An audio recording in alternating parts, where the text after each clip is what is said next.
Hey Thomas, how's it going? Uh, Good. How are you? Yeah, good.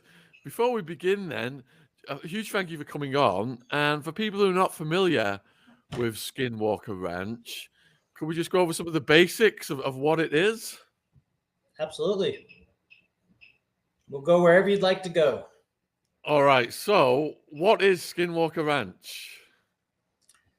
Uh, so, Skinwalker Ranch is the most paranormal studied hotspot in the world.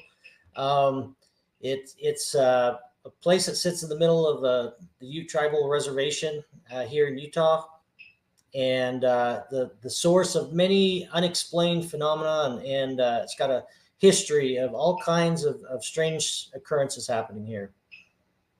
So, how far does that history go back? When did it first come to prominence as this hotspot? That's a fantastic question. Part of our work since Brandon Fugel acquired and purchased the ranch back in 2016 has been to try to piece together the history of the place. And in talking with the local natives, the tribal members that are here, as well as going through the histories of individuals that have been in the area, we have some pretty astounding reports of occurrences happening clear back in the 1930s. And then if you take in, the Native American history, the stories that they tell, there's been strange, unexplained things happening in this area for a long time, dating back, maybe even more than 100 years. So, the early strange, unexplained things, how would you categorize them? Were they UFOs, ghosts? What stories did you come across? Um, Cattle mutilations, um, and UFOs, tells of the sky gods coming down.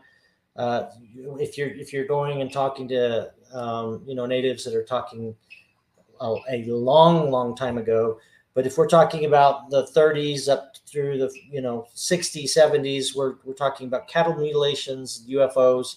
There's a story that we were told by one of the relatives of the Locke family, which homesteaded here clear back in the early 1900s. They told a story of a gentleman knocking on the door and leaving the house afterwards, and then the kids ran out to follow him, and the tracks just like vaporized, disappeared. Things like of that nature. And what got you intrigued in Skinwalker Ranch in the very beginning? Well, truth be told, I wasn't intrigued by Skinwalker Ranch in the very beginning. Um, when Brandon Fugel purchased the ranch back in 2016, he sent a close confidant out here to the ranch to try to figure out what it was that he had just purchased and acquired. And Brandon at the time didn't want anybody to know that he had bought the ranch. He's a very successful commercial real estate broker. And he was afraid that if people found out that he was the owner of the ranch, that it might stigmatize and hurt his business. So he was adamant that nobody know that he was the owner. And so he'd sent this confidant, Jim Morse. And for those that have watched our TV series on the Secret of Skinwalker Ranch, or I think over there it's the Curse of Skinwalker Ranch. Mhm. But for those that watch the series, they'll know Jim Morse is part of that. And Jim came into town here in Roosevelt. And at the time, my wife and I owned a small luxury hotel here in town. And Jim ended up staying with us. And we struck up a conversation as he was getting ready to check out the following day. And he found out that I was a licensed general contractor and asked me if I would come out here and do a property inspection. And so for me, I'm a serial entrepreneur. I've started a lot of businesses. I'm a businessman at heart. And so for me, the lure of coming out here was really the opportunity to be able to rub shoulders and get to know these two great business titans. Had nothing to do with the ranch itself. And to be honest, when I came out here, I didn't really believe in the paranormal. My reasons for coming out here were purely selfish and had to do with business relationships. And so to I guess that when I really became intrigued with the ranch itself was, after I'd been here and started to have experiences and witnessing things that I just couldn't easily explain away. That's kind of when it got its hooks into me and started to intrigue me. Oh, that's fascinating then that you were a skeptic. So you go out there, you've got this, you've got these two guys, and then you've got your business motivation. What was the first thing that kind of made you think, hold on a minute, something's not quite right here? Well, so here's the fascinating thing. Because I was skeptical, because I didn't buy into it, um, when things started happening, I would explain them away. And I'll give you an example. The very first day that I come into the ranch with Jim Morse to come do the property inspection that he'd asked me to do, we were in the caretaker's house, which is right here. We call it Homestead 1. You got the old ranch house that the Shermans lived in. That's the site of so many strange and bizarre stories. But there was an elderly couple living in there at the time. We call them the caretakers. And we rolled in. And so I'm doing the inspection on the property. We go in the house. We visit with them for a few minutes. And as I'm walking through this house, we get into the back bedroom there on the southeast corner. And we're just standing there talking to each other when all of a sudden I started to experience vertigo. And the room felt like it started to spin. And I got so dizzy that I actually backed up against the wall, and then I slid down the wall to where I was sitting on the floor. Now, at the time, I'm borderline hypoglycemic. If my blood sugar gets low, I can get a little bit lightheaded, maybe dizzy. And so in the moment, that's what I explained it away as. I'm like, I must have. But the interesting thing is Jim and I had come straight from the Ute Plaza Grill. So we just had lunch. And I don't put all these facts together in the moment, right? So it's happening, and I'm just like, I must have low blood sugar. The interesting thing is that spinning sensation where I felt the room was spinning, it lasted, not very long, probably less than 60 seconds. And then I started to regain my composure and stood back up, and we went on our way, and I didn't give it much thought. But the interesting thing is that my whole life, I've had many times where my blood sugar's gotten low. I've experienced dizzy. But only one time, twice, and they've both been here on the ranch, have I ever had that spinning sensation. It's never happened anywhere else. And it's never, I've never experienced that same thing. And then when I start thinking about it, I'm like, well, I just eaten 30 minutes earlier. So it wasn't low blood sugar. And so in the moment, there are a lot of things like that started to happen to me where I just explained it away. And the problem is that once you can, one time you can explain away as a coincidence, twice, 3 times. By the time you get to 20, 30, 40 times, you look like a bigger fool trying to explain it away than you do just finally accepting the fact that, what, there's something strange happening here that I don't know what it is. And so that took a while. I must say, I've probably been on the ranch for about a year before I was, I'll just say, forced to accept the fact that the ranch was a place where unexplained activity was taking place. So I was slow to the party, and I refused to believe that until I was absolutely forced to. All right, we'll get to the party in a minute then. So what were the other things that happened that you explained away? Well, so that was April when Jim first brought me, April of 2016. I came on about a week after Brandon purchased the ranch. And so fast forward a couple months, it was a warm night. So we're probably like June, July. And I get a call from the caretakers, and the poor lady was just terrified. She's like, Tom, somebody is out front throwing the basketball against the front of the house. And I was like, okay, stay put. I'll be right there. And so I jumped in the car and I burned out here, made it out here pretty quick. It's about a 15-minute drive from my house. I think I made it probably 10 or 11 minutes. And I got here. They were inside just terrified. And the first thing I noticed when I rolled in was the basketball was literally laying right in front of the, like out in the yard in front of the house. And Jim Morse and I had been here earlier in the day. We had left probably like 5 or 6 p.m. earlier that evening. And I had noticed that the basketball was sitting in the planter right by the front door. So when I pulled up, I see the basketball sit in the front yard. And the first thing in my mind is, we've got some high school punks out here just, causing problems, just out for a laugh. So I grabbed the equipment we had a brand new set of white phosphorus night vision goggles. Brandon just purchased like a $35,000 or $40,000 infrared camera. And I grabbed that equipment. It's pitch black outside. This is probably 12:30 at night.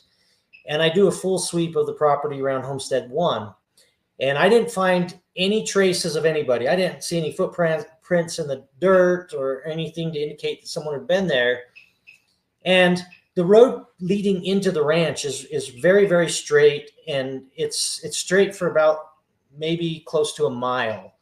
And so my thought was, well, as soon as I got on that road coming into the ranch, they probably saw my headlights bouncing along as I was coming, and I probably scared them towards the west. So I got in the car. I have this really bright spotlight in one hand, the windows down. I'm in my Yukon and excuse me.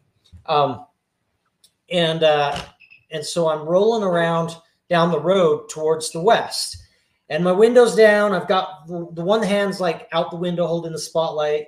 The other hand's holding the shotgun out the window. And I'm kind of driving the car with my knees, just creeping along the ranch towards the west. And as I get over to a place, we now know it as a triangle. It's one of the hottest. It's a hot spot here on the ranch for strange activity. It's definitely got our attention. We spent a lot of time researching there. But at the time, none of us knew that there was anything special about this place. And you roll over the culvert and across the canal, and you drop down into the triangle. And as I drop down in the triangle, I hear this male voice that said, "Stop, don't go any further." Now, strangely enough, maybe this might freak a lot of people out, but to me, I didn't really give it a second thought because, I was raised very religious, Christian, and you've got the Holy Ghost, the still small voice that can warn you and guide you. And so like, it was part of my programming, right? And I don't know why, but it didn't alarm me. It didn't really set off any warning bells. It was just, I stopped the car and I got out, and like being the good Christian I was, I started yelling obscenities up into the rocks and fired my shotgun up. I started shooting the gun up towards the rocks, thinking that I was going to scare these punks out from whatever rock they were hiding from. But nobody jumped up out of there. Nobody ran. And so at this point, I'm like, okay, I'm certain that nobody's around the ranch house. And if there is anybody over here, they know I'm out here shooting the gun off. I'm sure they're gone. And I didn't think anything of it. I came back over, talked to the caretakers, told them, I said, I'm confident nobody's around. You're safe. If they come back, call me, get security. And so that was, that's a time when I hear an audible voice. And then you go from that summer and fast forward into winter. We're probably, I need to go back and see if I have it in my records, but it's probably January, February of 2017. And so we're about 6 months later, and we just had a really big snowstorm. And so, this wasn't my full-time job. This was something I was doing around my full-time job. I got done with my job, and I thought I need to go plow the road out because we had elderly caretakers out here. I always felt it was important to make sure the roads were cleared. We could get emergency medical services in here if we needed to. And so I came out to the ranch. I had a skid steer with a snowplow on the front of it, and I hauled it out. I had it at my hotel. I'd been plowing the parking lot, and I got done there, and I hauled it out here to the ranch with my truck and trailer. And I parked out on the eastern edge of the property out by the turnaround. This is as far as the public can go. and it's about a half a mile from the command center. And it snowed. It snowed a lot, maybe about a foot, because the bottom of the gate was pushing the snow as it opened. And so it took me several passes to plow the road out. And I had my machine makes a lot of noise. Obviously, it's a piece of heavy equipment, and then the snow plow rumbling on the ground. And I had earbuds in my ears listening to an audiobook. But it's 11:30 at night when I started. It's probably about 1 a.m. and I got the road plowed out. I got all of the parking lot around the command center plowed out, and I was still wide awake. And it was just really peaceful that night. And I thought, you know what, I'm going to go ahead and just finish plowing the rest of the road, clear out to the west side. And so I start plowing, and I drop down off the canal into the space that we now call the triangle. And still at this point in history, there was nothing that had been put on a radar about the triangle to make it special. But it was the exact spot that I'd heard this voice earlier. And I'm plowing, lost in my thoughts, lost in my audiobook, when all of a sudden I hear this male voice, this audible male voice say, "Stop, don't go any further." And once again, I'm not alarmed. I just spin around. I start making my second pass. I come all the way back to the command center. I turn around. I'm making my third pass back over there. Now I'm thinking about this voice. I'm like, before, if you told me that it was an audible voice, or I would have just told you it was an audible voice, it sounded like somebody was speaking and I was hearing it with my ears. But this night, the machine, the snowplow, the earbuds in, you could have been standing 2 feet away from me and yelled, and I probably wouldn't have been able to make out what you said. And yet here's this very clear audible warning. And I'm thinking about this and analyzing it as I'm heading back over there. And I told myself that I had made it up, and, it's all in my head. You can make yourself believe anything you want. People can get themselves freaked out.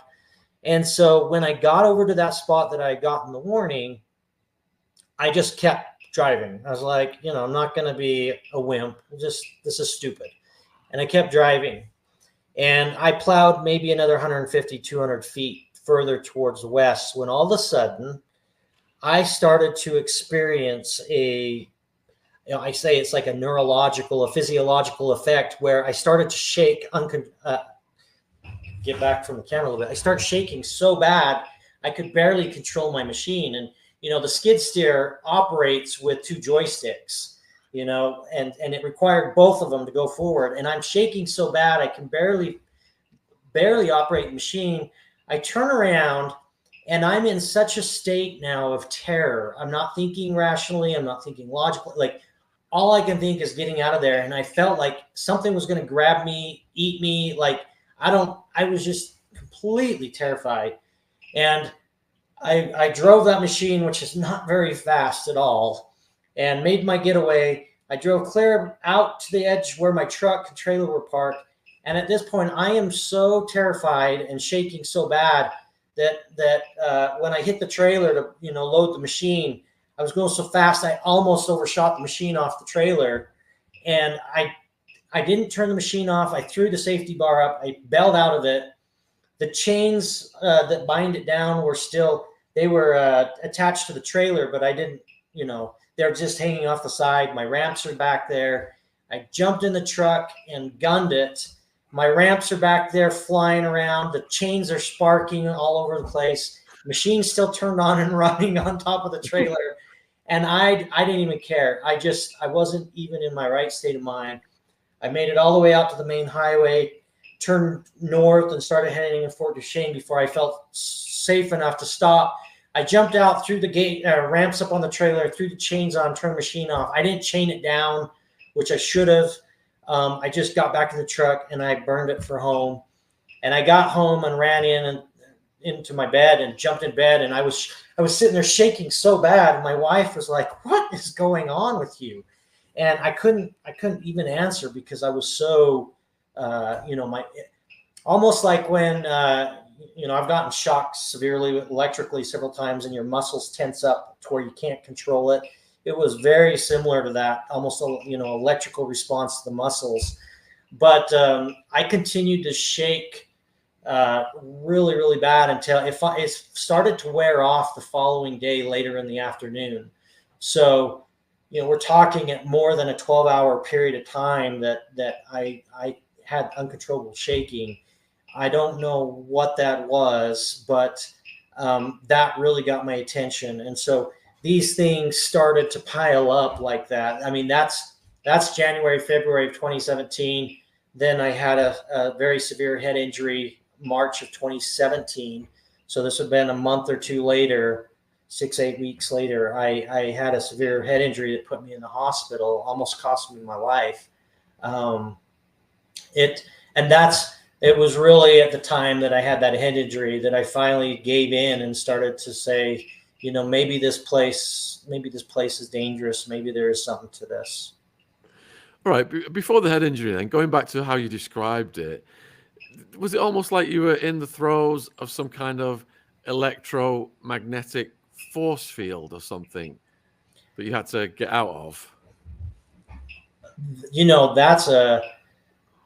That's a great question, and I do believe that there was some type of energetic, maybe electromagnetic, something was causing a physiological effect. It was uncontrollable, and there was nothing I could. It felt like I was powerless against it, and so that's definitely one possibility that I seriously entertain as probable. And has there been any readings of abnormal electromagnetic stuff out there? That tends to be probably one of the things that we look at the most. Matter of fact, our principal investigator and chief scientist, Eric Bard, if you go back to episode 1 on television, and they dramatized it to no end, but it's television. What do you do? But when Eric says that he has a possible an idea of what could be causing it, and then Brandon's like, Eric, show him what's in the case, and everybody's like, oh my gosh, what is it? And they open it up, and it's just a large magnet, right? And everybody's like, a magnet? What are you talking about? But the thing is that so much of what we've seen out here, Eric had an inclination that the electromagnetic field out here might be responsible for some of the things we're seeing. And he's actually been able to, the reason I brought that magnet out was that he's been able with that magnet to reproduce some of the things that we've seen. I think all of the team members have had problems with their own personal cell phones, electronics and stuff. And Eric has been able to set that up and reproduce it using that large, powerful magnet. And so, a strong force like that can definitely have effects on, your physiology, your body. And so, but we've seen enough with our electronics and with measurements and our meters and everything to say that, yes, we are seeing some very interesting electromagnetic anomalies out here. So, Thomas, how did the near fatal injury come about? It's a good question. And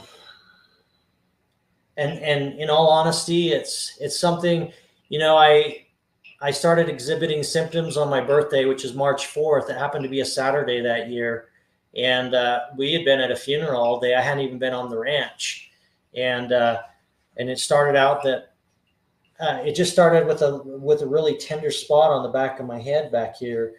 And then grew into, the next morning when I woke up, it had grown into a very, very tight goose egg that was, it is extremely sensitive and very painful.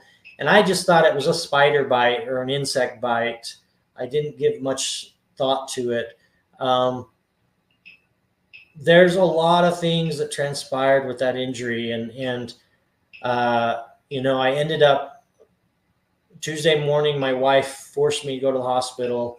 And at that point, it had spread so badly that by Wednesday, our doctor was telling her to call the family in and prepare them. She said it didn't look like I was going to pull through. And if I did, I'd be in a vegetative state. And there's a lot of things surrounding that. Because of my position here on the ranch, it brought about an investigation that followed. And to be honest, I haven't talked publicly about those things. I don't know if people would even believe me if I did, to be honest with you. Just a lot of, it's really what turned my world upside down, pulled the rug out from under me. That forced me to start living with the fact that there's things that we don't understand everything on this planet. There's a lot of things that we don't understand. And so I haven't talked publicly about the cause or any of that. I will say I have on Twitter, there's been some things said to me or said about me by Dr. I think it's Gary Nolan, Stanford professor, and the Havana syndrome. I follow those things closely. And when people ask, I usually just point them in that direction and say, go read what the experts have said. And I just leave it at that. Yeah. I mean, without talking about a cause then, just in general terms, was a definitive cause identified, or could you only speculate as to a range of possible causes? Well, because we didn't, I think that we're going to have to say that it's all speculation. We do have some good ideas based on the investigation. I mean, I've gone to the lab so many times, done so many different tests. I'm not even exaggerating. I mean, more than 4 or 5 dozen different unique tests at the lab. I've had more MRIs and CAT scans that I can even remember. And based on those things, they've been able to come to a pretty good, they're pretty confident in their conclusion that I was hit with some microwaves. But beyond that, I mean, even then, that's what they think happened. But at the end of the day, there's no hard evidence to say this is exactly what happened. So how did that brush with death affect your worldview? Oh, it changed it completely. I mean, I would say that 2017 was kind of a dark year for me. I woke up suddenly and the world was a different place then. And it wasn't just instantaneous. Look, when I went to the hospital, I still was under the impression that I was suffering from an insect bite, that maybe I'd gotten bit by a black widow. We have lots of black widows around here. And I just figured, I was having a bad reaction to maybe I got bit by a poisonous spider. It wasn't until, I'm in the hospital for that week. And while I was there, I think did 42 or 43 different tests, blood tests. They drew the fluid out of my head and done tests on that. They had tested for everything that they could think of. And the doctor, remember him coming in and he'd shake his head every time. He's like, "You're the healthiest sick person I've ever treated." My labs came back spot on perfect. Everything was not just good, but phenomenal. And they were able to rule out 100%. It wasn't an insect bite. It wasn't, there was a lot of things they were able to rule out 100% that it wasn't. And as those things start getting crossed off the list, my explanations start growing, my concerns start growing. Then when they start taking the things that in my mind I've talked myself into, like, oh yeah, it's an insect bite. And then they're like, well, it's not an insect bite. And I'd argue and I'd be like, well, maybe it's, maybe you just, and he's like, no, you don't understand. We just ran this test to this test. We know for sure there's absolutely no venom or poison in your body. Okay. So now that that's been taken away from me, my mind starts thinking, well, okay, what else caused it? And truth be told, when I was released from the hospital, my discharge papers literally said we don't know what caused this. My diagnosis was undetermined. And so gradually, you know, and I'd been home a couple of days when then I was contacted and asked if I would cooperate in an investigation, and I agreed. And as that investigation started to unfold and things started to happen there, piece by piece,